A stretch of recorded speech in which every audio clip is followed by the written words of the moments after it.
Assalamualaikum warahmatullahi wabarakatuh. Kembali lagi di Set Auto Pump. Kali ini saya tidak membahas BBG ya, bahas mobil si Espas ini yang saya namain si Jet Pas. Ngalamin trouble-nya itu overhead ya.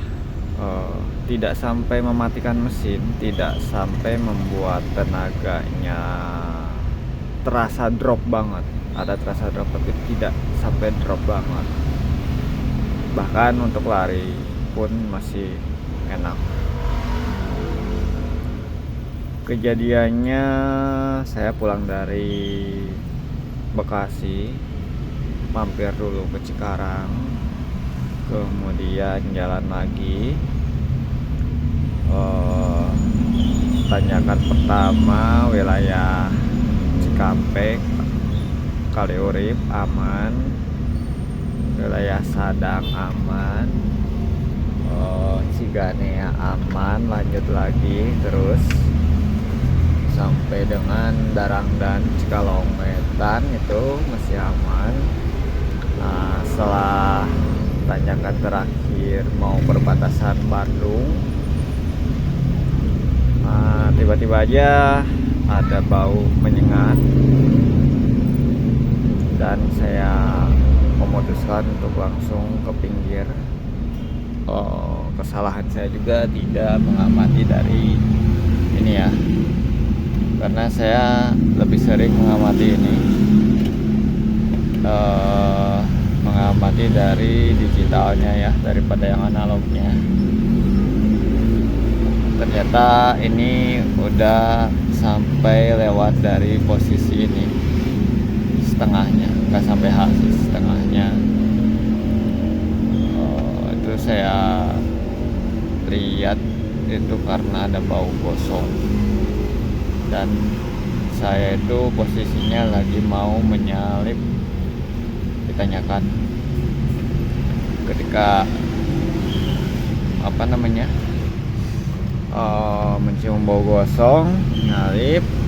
Posisi itu lagi dampingan, hampir mau menyalip, udah dampingan. Cuman karena ngelihat ini, saya nggak lanjut untuk menyalip, langsung saya ngendorin pedal gas, walaupun itu posisinya lagi menanjak ya, tapi menanjak tanjakan mau menjelang datar.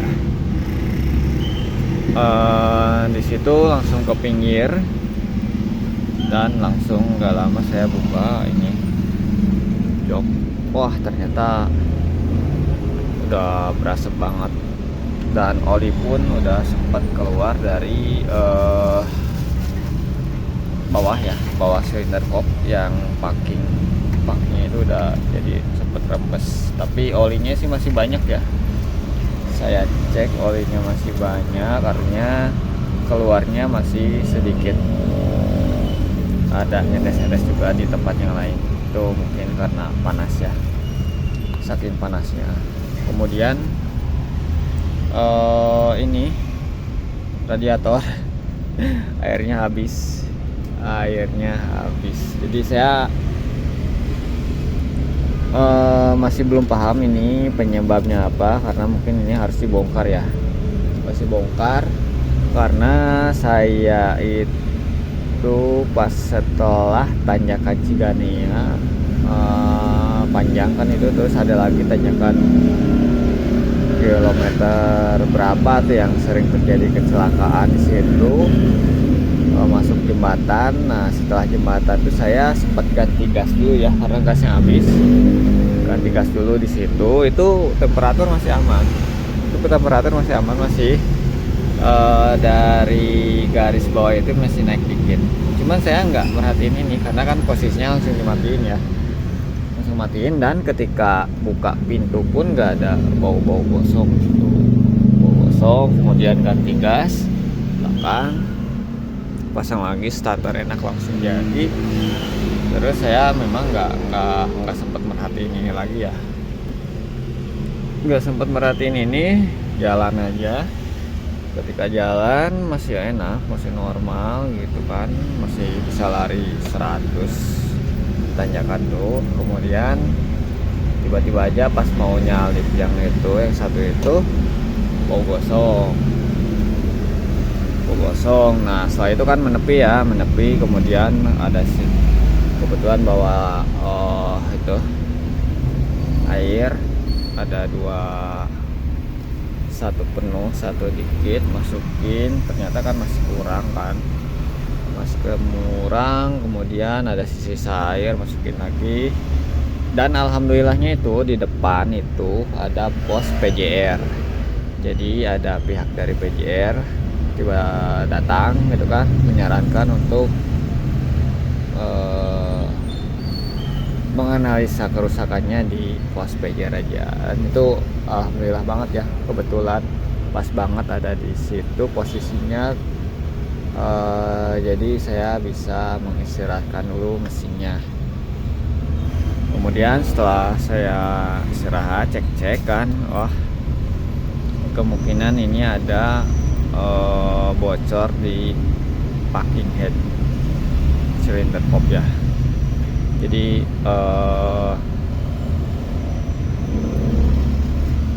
kemungkinan ada bocor di situ, jadi uap dari hasil pembakaran masuk ke radiator, kemudian karena penuh dengan uap, air kan keluar sini. Ini saya modif lagi, ini ke sini luber, dan akhirnya sini kosong. Kemungkinan pertamanya sih itu ya. Kemudian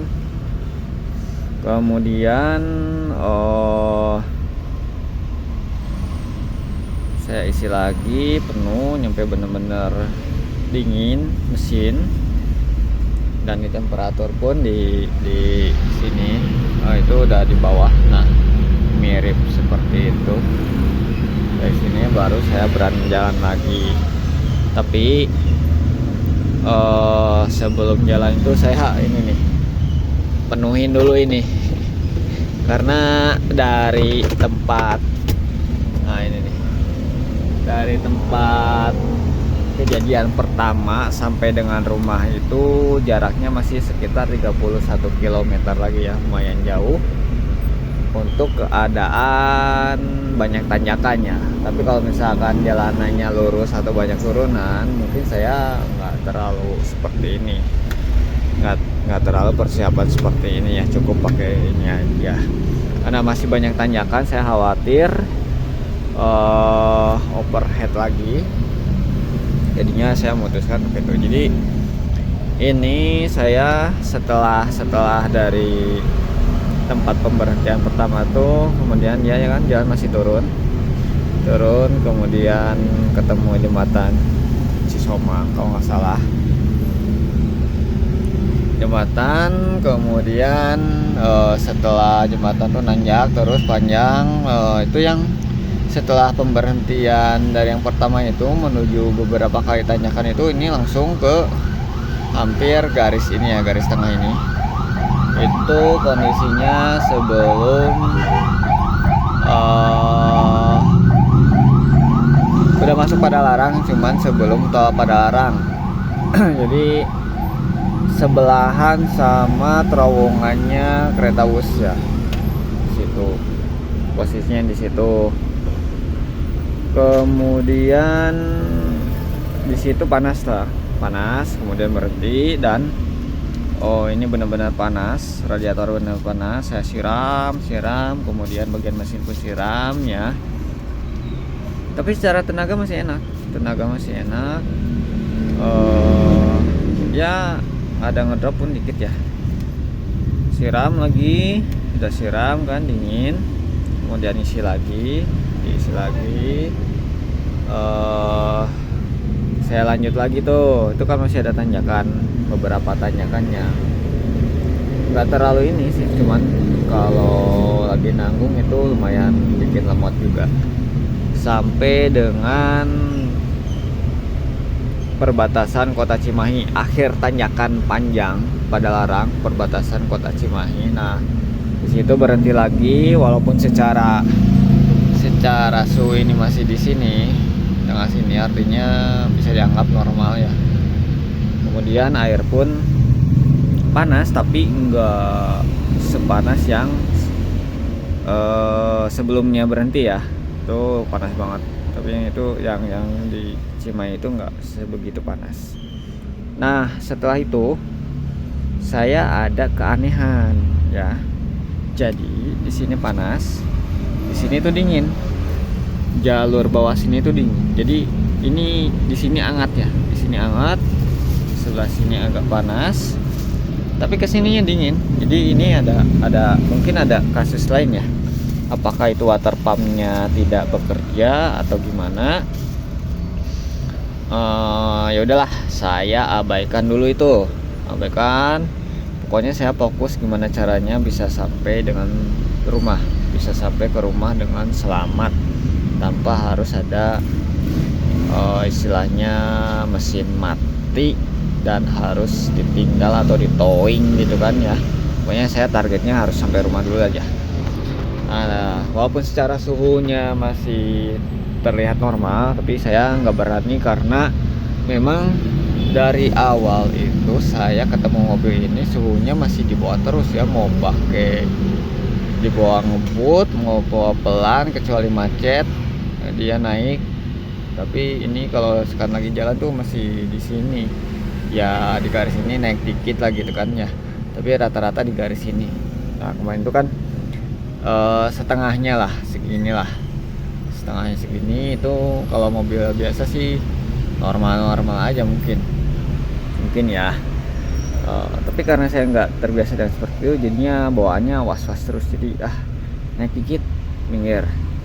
Nah terakhir yang Cimahi itu setelah diguyur lagi dingin dan si radiator pun nggak terlalu panas ya. Yang panas itu atasannya aja.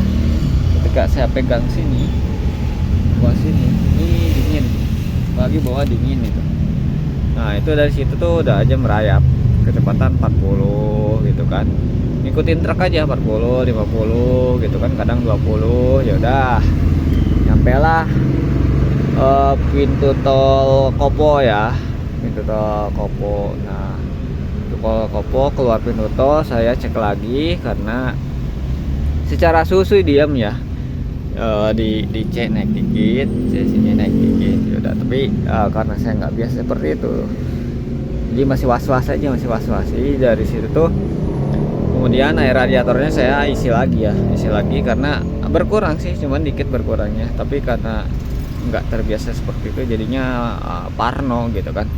Walaupun dari pintu tol ke rumah saya paling cuman 5 kiloan lah ya, tapi karena panas ya udah saya guyur semuanya, guyur nggak sepanas yang sebelumnya, tapi ya gitulah. Udah tuh aman nyampe sini kan, alhamdulillah bisa nyampe rumah kan.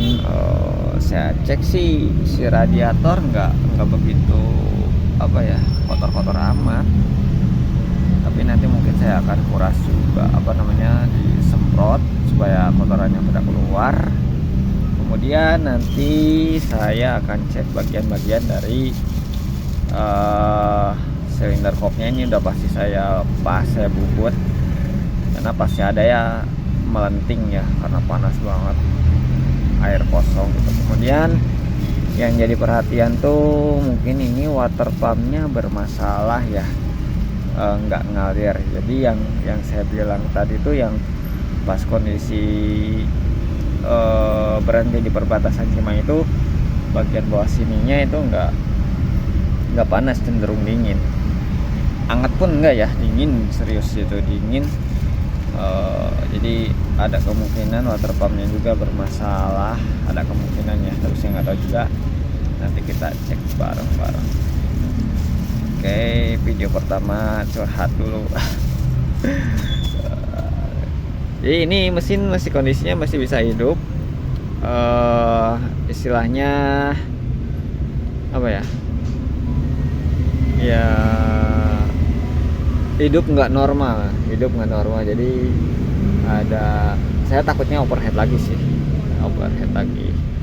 walaupun terlihat normal tapi takutnya overhead lagi karena udah pernah panas. Jadi udah dipastikan nih ada melenting ya di bagian silinder headnya. Nanti kita coba bongkar dan kita update lagi prosesnya seperti apa. Oke, mungkin segini dulu, ini udah panjang banget. Kita lanjut tapi di part 2 nya ya. Ini part 1 nya cerita dulu permasalahan di si Jetpass ini. Part 2 kita bongkar-bongkar. Saya tahu tapam, terima kasih sudah menonton. Assalamualaikum warahmatullahi wabarakatuh.